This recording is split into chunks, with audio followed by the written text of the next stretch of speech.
میری بیٹی یونیورسٹی نہیں جا رہی تھی، بس چپ چاپ رہتی اور رات کو اس کے کمرے سے عجیب و غریب آوازیں آتی۔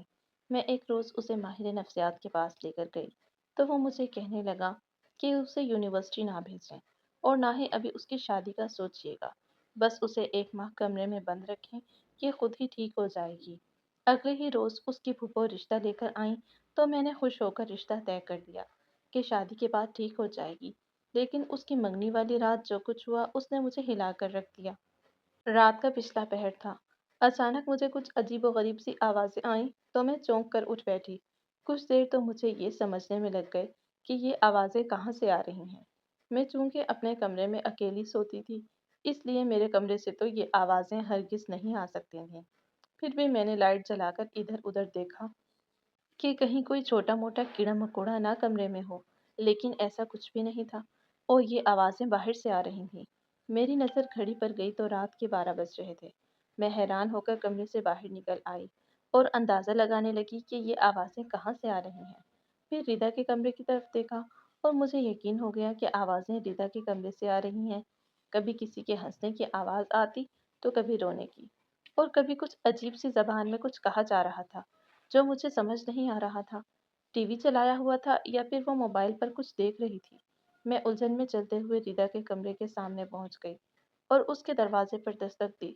اسی وقت آوازوں کا سلسلہ بھی تھم گیا اور 2 منٹ کے بعد ریدا نے دروازہ کھول دیا۔ اس کو دیکھ کر کہیں سے بھی نہیں لگ رہا تھا کہ وہ نیند سے جاگی ہے، لیکن پھر بھی وہ یوں ایکٹنگ کرنے لگی جیسے ابھی نیند سے بیدار ہوئی ہو۔ میں نے ایک نظر کمرے کی طرف دیکھا تو ٹی وی بند تھا۔ جانے ابھی اس نے بند کیا تھا یا پھر پہلے سے ہی بند تھا۔ میں نے پریشانی سے پوچھا، بیٹا تمہارے کمرے سے مجھے کچھ عجیب و غریب سی آوازیں آ رہی تھیں، تو اس لیے میں پوچھنے چلی آئی ہوں کہ کمرے میں کوئی ہے یا پھر تم ٹی وی دیکھ رہی ہو۔ ریدا نے جمائی لیتے ہوئے منہ پر ہاتھ رکھا۔ نہیں امی، ایسی تو کوئی بات نہیں ہے، میں تو سو رہی تھی۔ آپ کو کوئی غلط فہمی ہوئی ہوگی۔ میں چپ چاپ کمرے میں چلی آئی۔ غلط فہمی تو مجھے ہرگز نہیں ہوئی تھی، لیکن پھر میں نے اپنے دماغ کو سمجھایا کہ ہو سکتا ہے کہ مجھے ہی سمجھنے میں غلطی ہو گئی ہو۔ اگلے دن جب میں اپنے کام پر جانے کے لیے روانہ ہونے لگی تو ریدا ابھی تک سو رہی تھی۔ مجھے پریشانی لاحق ہوئی کہ یہ لڑکی یونیورسٹی کیوں نہیں جا رہی ہے۔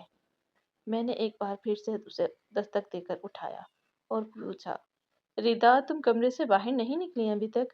ناشتہ نہیں کرنا اور کیا یونیورسٹی نہیں جاؤ گی؟ وہ فوراً ہی اٹھ بیٹھی۔ امی آپ جائیں کام پر، میں بس تیار ہو کر نکلنے ہی لگی ہوں۔ ناشتہ میں یونیورسٹی جا کر کر لوں گی۔ میں مطمئن ہو کر اپنے کام پر آ گئی۔ آج کل مجھے ریدا کی طبیعت کچھ ٹھیک نہیں لگ رہی تھی، لیکن کام پر آنا بھی تو ضروری تھا، کیونکہ اگر کام نہ کرتی تو ہم دونوں ماں بیٹی کا خرچہ کیسے پورا ہوتا۔ میں ایک اسٹور میں مینیجر کی نوکری کرتی ہوں۔ 10 بجے کے قریب مجھے اچانک ہی یونیورسٹی سے کال آ گئی۔ میں نے ہیلو کہا تو آگے سے پوچھا گیا، مس ریدا بات کر رہی ہیں کیا؟ میں نے ایڈمن آفس میں اپنا نمبر دے رکھا تھا۔ دوسری طرف ریدا کا کوئی پروفیسر بول رہا تھا۔ میں نے بتایا، میں ریدا نہیں اس کی امی بات کر رہی ہوں۔ وہ کہنے لگا، ریدا کا نمبر پچھلے 1 ہفتے سے بند جا رہا ہے اور وہ یونیورسٹی بھی نہیں آ رہی، تو ہم نے سوچا کہ اس کے دوسرے نمبر پہ کال کر کے پوچھ لیا جائے۔ یہ بات میرے لیے بہت حیران کن تھی، اور حیران ہونے سے زیادہ میں تو اپنی جگہ پر اچھل کر ہی رہ گئی تھی کہ ریدا 1 ہفتے سے یونیورسٹی نہیں جا رہی تھی اور مجھے علم ہی نہیں تھا۔ میں تو روز گھر سے جلدی نکل آتی تھی اور مجھے یہی معلوم ہوتا تھا کہ پیچھے وہ یونیورسٹی جا رہی ہے، لیکن اب تو کچھ اور ہی پتہ چل رہا تھا۔ میں نے انہیں کوئی بہانہ بنا کر مطمئن کر دیا اور اسی وقت غصے میں گھر آ گئی۔ گھر آئی تو وہ مجھے کہیں بھی دکھائی نہیں دی۔ میں نے سر پکڑ لیا۔ آخر یہ لڑکی کیا کر رہی ہے؟ عجیب و غریب حرکتیں۔ کئی دنوں سے وہ مجھے کچھ پریشان اور گمسم دکھائی دے رہی تھی، اور میں نے اس سے پوچھا بھی تھا کہ کیا بات ہے، لیکن اس نے ٹال دیا کہ پریشانی کی کوئی بات نہیں، اور اب اس کی یہ حرکتیں مجھے شک میں مبتلا کر رہی تھیں کہ کوئی تو بات ہے۔ میں گھر پر ہی رک کر ریدا کا انتظار کرنے لگی کہ تقریباً 1 گھنٹے کے قریب وہ باہر نکل آئی۔ مجھے دیکھتے ہی اس کے چہرے کی رنگت اڑ گئی اور جلدی سے بات بناتے ہوئے کہنے لگی، وہ اصل میں میری طبیعت کچھ ٹھیک نہیں تھی تو میں یونیورسٹی سے جلدی واپس آ گئی ہوں۔ آپ اس وقت یہاں کیا کر رہی ہیں؟ میں ان ماؤں سے نہیں تھی جو اپنے بچوں پر سختی کریں۔ ابھی میں ریدا سے پیار سے پوچھنا چاہ ہی رہی تھی کہ اسی وقت مجھے اسٹور سے کال آ گئی کہ بوس راؤنڈ پر ہیں تو میرا وہاں جانا ضروری ہے، اور میں جلدی سے واپس اسٹور پر چلی گئی کیونکہ یہ نوکری میرے لیے بہت ضروری تھی۔ اگر میں یہ کھو دیتی تو جانے پھر کیا ہوتا۔ شام کو جب کام سے واپسی ہوئی تو وہ اپنے کمرے میں تھی۔ میں نے اسے 2 3 بار باہر بلانے کی کوشش کی کہ وہ میرے پاس کچھ دیر بیٹھے اور اپنے دل کا حال شیئر کرے، لیکن اس نے کمرے سے جواب دے دیا، مجھے نیند آ رہی ہے، میں سونے لگی ہوں۔ میں بھی کھانا وغیرہ بنا کر اور کھا کر آرام کرنے کے لیے لیٹ گئی۔ ردا کے باپ کو ہم دونوں سے الگ ہوئے تقریباً 20 سال ہو چکے تھے۔ ردا اس وقت 1 سال کی تھی اور اس 1 سال کی بچی کو میرے پاس چھوڑ کر وہ ہمیشہ کے لیے باہر کے ملک چلا گیا اور وہیں پر اپنی ایک دوسری دنیا بسا لی۔ میں نے ردا کو پال پوس کر جوان کیا تھا اور اب میں سوچ رہی تھی کہ جیسے ہی اس کی تعلیم مکمل ہو تو میں جلدی سے اس کی شادی کر کے اپنے فرض سے سبکدوش ہو جاؤں۔ میں انہی سوچوں میں مگن تھی کہ اچانک مجھے ردا کے کمرے سے ویسے ہی آوازیں سنائی دیں جیسی 2 دن سے مسلسل سنائی دے رہی تھی۔ پھر میں نے غور کیا تو آج ملی جلی سی رونے ہنسنے کی آوازیں کچھ زیادہ ہی آ رہی تھیں۔ میں بہت پریشان ہو گئی۔ میری ایک ہی بچی تھی اور میرا خیال تھا کہ شاید وہ کسی ذہنی دباؤ یا ٹینشن کا شکار ہو گئی ہے یا پھر کوئی اور ہی معاملہ ہے۔ مجھے اس کی خبر لگانی چاہیے۔ اگلے دن میں صبح کام پر روانہ ہونے لگی تو پڑوسن نعیمہ نے مجھے دیکھ کر راستہ روک کر کہا، کیا ردا آج کل یونیورسٹی نہیں جا رہی ہے؟ میرا جواب سنے بغیر وہ خود ہی کہنے لگی، تمہارے جانے کے 2 گھنٹے بعد وہ گھر سے نکلتی ہے اور اس کے پاس تو یونیورسٹی والا بیگ ہی نہیں ہوتا، خالی ہاتھ جاتی اور 1.5 گھنٹے بعد واپس آ جاتی ہے۔ سب خیر تو ہے نا؟ میں کیا جواب دیتی؟ مجھے تو خود کچھ معلوم نہیں تھا۔ بہرحال میں نے اسے کسی طرح سے مطمئن کر دیا اور خود اپنے کام پر چلی آئی۔ ردا کہاں پر جاتی تھی مجھے یہ ہر حال میں پتہ چلانا ہی تھا۔ نعیمہ سے بات کر کے مجھے اندازہ ہو گیا تھا کہ وہ لگ بھگ 11 بجے کے قریب گھر سے جاتی ہے۔ میں تھوڑی دیر کے لیے پھر سے کام پر سے چھٹی کر کے گھر کو آ گئی اور گھر سے کچھ فاصلے پر میں کھڑی ہو گئی۔ آتے ہوئے میں نے اپنی ایک کلیگ دوست کا برقع پہن لیا تھا تاکہ ردا کا پیچھا کرتے ہوئے اسے مجھ پر شک نہ ہو۔ تھوڑی دیر کے بعد ہی وہ مجھے گھر سے نکلتی ہوئی دکھائی دی۔ اس نے کالے رنگ کے کپڑے پہن رکھے تھے اور وہ اس وقت بہت سوگوار محسوس ہو رہی تھی۔ چلتے چلتے وہ یوں ہی سڑک پر آ گئی۔ پھر ایک رکشہ لے لیا۔ میں نے بھی جلدی سے اس کے پیچھے ہی دوسرا رکشہ لے کر اس کا تعاقب کرنا شروع کر دیا۔ میں ہر حال میں پتہ لگانا چاہتی تھی کہ ردا کے آخر دماغ میں کیا چل رہا ہے۔ جب رکشہ ایک قبرستان کے دروازے کے آگے رکا تو وہ نیچے اتر گئی۔ میں بھی تھوڑی دور رکشے کے اندر سے بیٹھی اس کو دیکھ رہی تھی۔ میرا ابھی ارادہ تھا کہ میں نیچے اتروں اور دیکھوں کہ آخر یہ کیا کر رہی ہے۔ یہ قبرستان کے اندر جائے گی یا نہیں، یا پھر یہیں پر کوئی اور آئے گا، یا یہاں سے کہیں دوسری جگہ چلی جائے گی۔ اسی وقت پھر سے مجھے میری انچارج کی کال آ گئی، میڈم آپ کو میٹنگ کے لیے سر بلا رہے ہیں، آپ پلیز سر کو بتا کر جایا کریں، مجھے بہانہ بناتے ہوئے بہت مشکل ہوتی ہے کہ آپ واش روم میں ہیں یا آپ کی طبیعت خراب ہے، بس پلیز جلدی سے آ جائیں ورنہ میں مشکل میں پڑ جاؤں گی۔ ابھی مجھے اسٹور سے نکلے 20 منٹ ہی ہوئے تھے اور یہاں اچانک سے مجھے واپس جانا پڑ رہا تھا۔ میں جلدی سے واپس مڑ گئی۔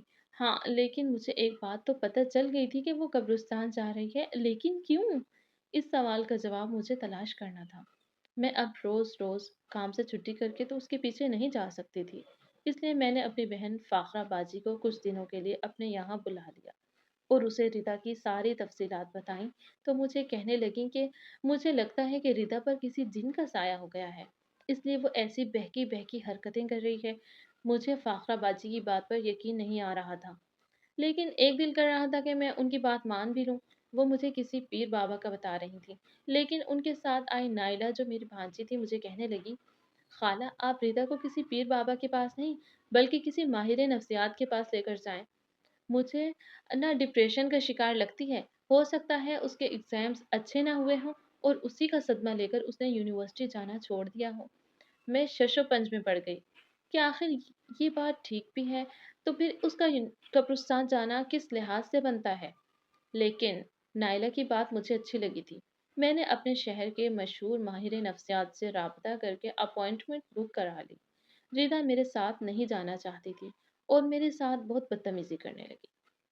آپ کیا مجھے پاگل سمجھتی ہیں جو مجھے چیک اپ کروانے کے لیے لے کر جا رہی ہیں؟ میں ہرگز بھی کہیں نہیں جاؤں گی۔ میں جانتی تھی کہ ردا کو کیسے ایموشنل بلیک میل کرنا ہے۔ میں رونے لگی اور کہنے لگی، اپنی اکلوتی اولاد کو اس طرح گمسم دیکھنا کس ماں کو اچھا لگتا ہے؟